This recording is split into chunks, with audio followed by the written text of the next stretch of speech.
Well, I'm out here enjoying a walk in the beautiful fall weather. Well, actually, the weather's not that beautiful. It's getting ready to get very cold. But I thought I would take the opportunity while I'm out here walking my dog to talk to you about who is the greatest composer. We seem to have a tendency. Oops, my dog is pulling me into a ditch here. Come on, girl. She loves to walk in the leaves. We have a tendency to try to determine who is the greatest. Who's the greatest basketball player? Who's the greatest whatever? Of course, Muhammad Ali said, I'm the greatest. But we're not really talking about boxing on this channel. We're talking about music. And so the question comes up, who's the greatest composer? Now, there are several candidates that are put forth. And there's usually three composers that go to the top of the list. For example, a lot of people will say, oh, Bach. Johann Sebastian Bach was the greatest composer. And of course, we know Bach as a composer of the Baroque period, known for his highly intricate and highly structured compositions.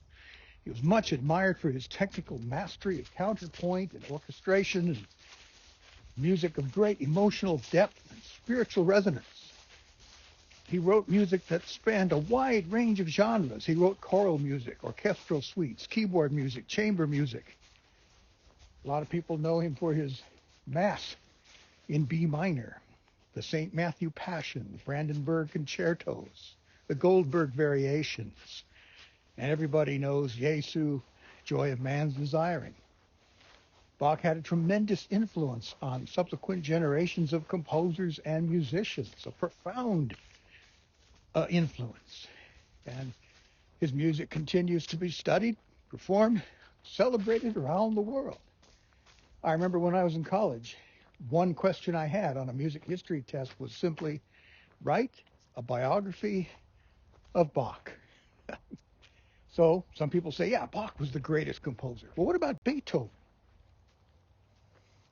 Well, Beethoven is also considered one of the greatest composers in Western music history.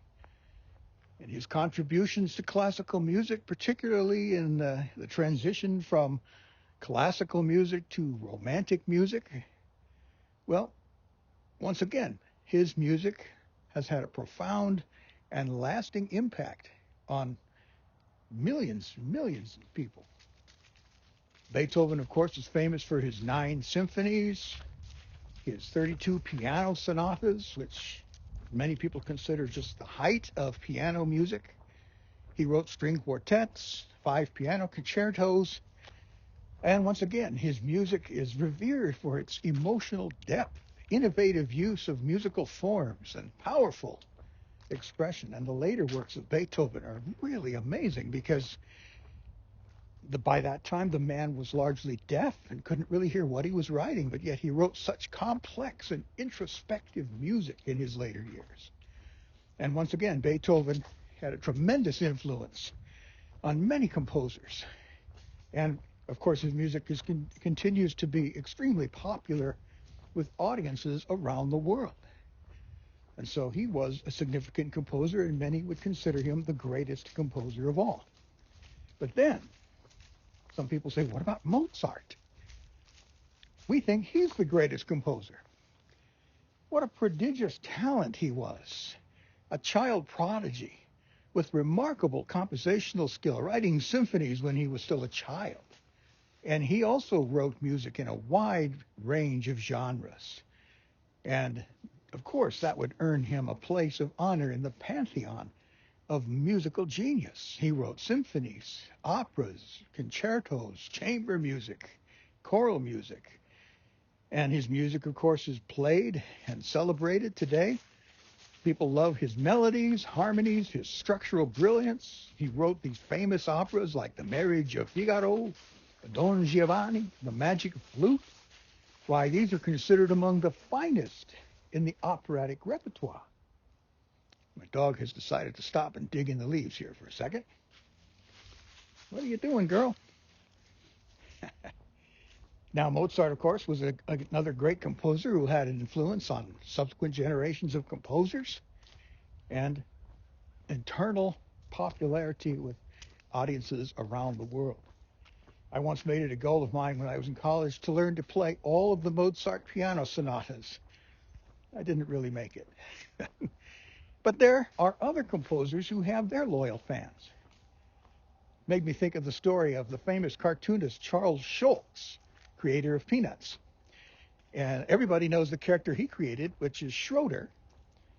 And Schroeder, of course, was devoted to the music of Beethoven, almost to the point of being obsessive about it. He'd put a little statue or a little bust of Beethoven on his little piano and play Beethoven. But was Beethoven Schulz's favorite composer? No.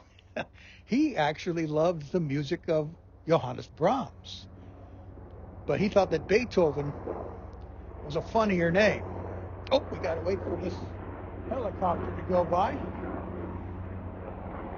It's not always peaceful and quiet up here on the mountains. Now, Brahms is often lumped in with Beethoven and Bach as a member of the three Bs, Bach, Beethoven, and Brahms. Brahms himself was aware of this and did not consider himself to be on the same level as Beethoven and Bach. Now, who do I consider to be the greatest composer? Drum roll, please. I can't choose one. I know maybe that seems like a bit of a cop-out, but to me, to call someone the greatest, maybe that infers that there are others who are somehow inferior. But can we really say that Beethoven is not as good as Bach or that Mozart is not as good as Beethoven? Well, no, of course not.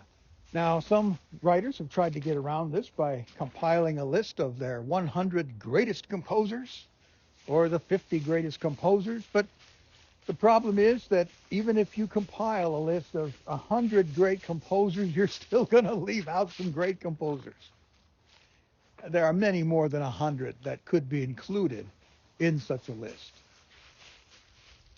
All that rustling sound you hear, by the way, that's my dog who loves to walk in the leaves. Of course, I make sure to clean her paws off when we get back in the house.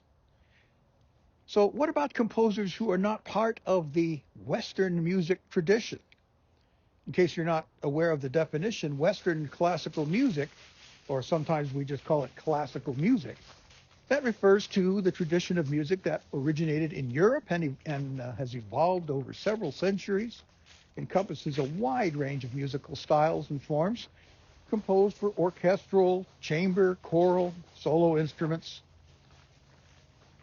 But we haven't even considered Middle Eastern classical music, or South Asian, or East Asian classical music, or African music.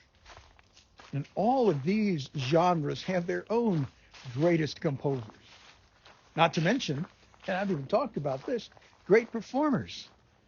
We haven't even touched upon the great performers in the Western music tradition. Many of the great composers were also great performers. My goodness, we have a lot to talk about, don't we?